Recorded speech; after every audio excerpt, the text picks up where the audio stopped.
एक ऐसा होनहार स्टूडेंट जिसे यूनिवर्सिटी से पूरी स्कॉलरशिप मिलती है, और फिर वही स्टूडेंट जिस पर एक हाई प्रोफाइल पॉलिटिकल मर्डर का इल्जाम लगता है।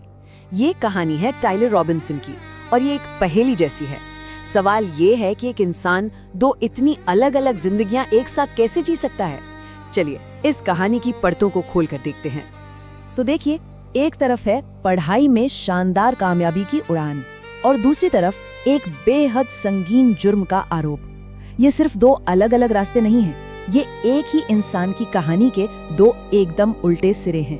और सवाल बस यही है कि इन दोनों के बीच में आखिर हुआ क्या। 9 सितंबर 2025 ये वो तारीख थी जब एक गोली ने पूरे देश में जैसे हलचल मचा दी। इसके बाद एक देशव्यापी तलाशी शुरू हुई और पॉलिटिकल वायलेंस को लेकर एक बहुत ही असहज करने वाली बहस फिर से छिड़ गई। तो आखिर ये 22 साल का टाइलर रॉबिन्सन है कौन, और ऐसा क्या है कि उसका नाम इस क्राइम से जुड़ना हर किसी को इतना ज्यादा हैरान कर रहा है। देखिए, किसी भी इन्वेस्टिगेशन का सबसे बड़ा सवाल होता है क्यों, वजह क्या थी। मोटिव अभी तक साफ तो नहीं था, लेकिन हाँ, जांच करने वालों को कुछ शुरुआती सुराग मिलने लगे थे जो एक खास तरफ इशारा कर रहे थे।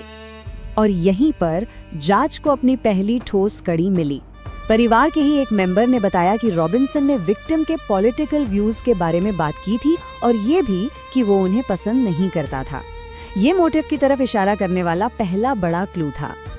तो अब धीरे धीरे तस्वीर कुछ ऐसी बन रही थी। हाल के सालों में उसकी दिलचस्पी पॉलिटिक्स में बढ़ गई थी, गोलियों पर एंटी फाशिस्ट मैसेज मिले, ये सब एक पॉलिटिकल मोटिव की तरफ इशारा कर रहे थे। लेकिन यहीं पर पहेली और उलझ जाती है। उसका कोई पिछला क्रिमिनल रिकॉर्ड नहीं था, और तो और वो एक इनएक्टिव वोटर था, मतलब वो इस प्रोफाइल में कहीं से भी फिट नहीं बैठ रहा था।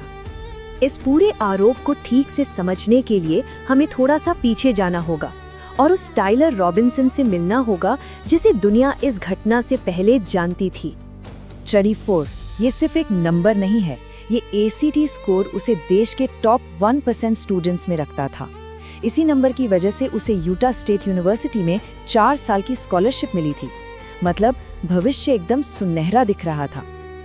वो अपनी यात्रा शुरू करने के लिए बहुत उत्साहित है। ये शब्द उसकी माँ के हैं। कुछ ही साल पहले की बात है जब परिवार के लिए उसका भविष्य उम्मीदों और गर्व से भरा हुआ था। और जब हम उसकी परवरिश पर नजर डालते हैं तो तस्वीर और भी कंफ्यूजिंग हो जाती है। 3 भाइयों में सबसे बड़ा एक छोटे से शांत शहर में पला बढ़ा, जहां पड़ोसी उन्हें बहुत अच्छा परिवार, अच्छे बच्चे कहकर बुलाते थे। मतलब बाहर से देखने पर सब कुछ एकदम नॉर्मल था। और एक और दिलचस्प बात, परिवार की जो सोशल मीडिया प्रोफाइल थी, जो अब डिलीट हो चुकी है, वो फैमिली ट्रिप्स और स्कूल की अचीवमेंट्स से भरी थी, लेकिन उसमें दूर दूर तक पॉलिटिक्स का कोई जिक्र नहीं था। ये उस क्राइम के नेचर से बिल्कुल भी मेल नहीं खाता जिसका आरोप रॉबिन्सन पर लगा। चलिए अब कहानी में वापस उस पॉइंट पर आते हैं जहां एक देशव्यापी तलाशी चल रही थी, और जानते हैं कि आखिर इसका अंत हुआ कैसे। घटनाएं बहुत तेजी से घटी।